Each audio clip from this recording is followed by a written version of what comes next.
tuweze kuendelea na event kama hizi. Na viongozi wa UDA eneo bunge la Kimilili wameshtumu vurugu zinazoshuhudiwa kwenye kampeni za kisiasa, huku wakitaka kampeni hizo kufanywa kwa amani.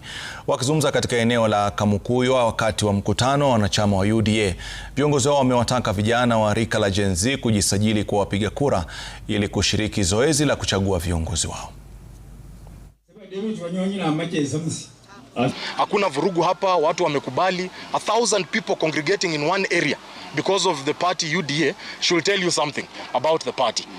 Hii chama sio tu ya eneo moja. Chama ni eneo ya hapa Kenya mzima, na mimi nitazidi tu watu tu wafanye tu kura kwa amani. Sisi hatupendi furuku, tunataka tu amani, tunataka kura za amani.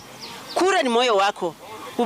Mtenda wasiwahi tumiwa na viongozi wengine wenye wanasema mpenda furuku. Sisi tunataka vijana wawe vijana wa amani, na wanapokuingia kwa mikutano wasiwe ni vijana wa furuku. As a party we are going to make sure that we carry out free and fair elections.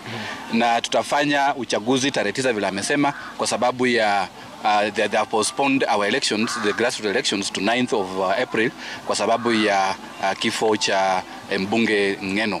Otherwise mimi nawashukuru sana na naendelea kuwahimiza wenzetu tu waendelee kuingia kwa chama, because here we have seen so many people who are joining the party from other parties, and that shows that the party is growing.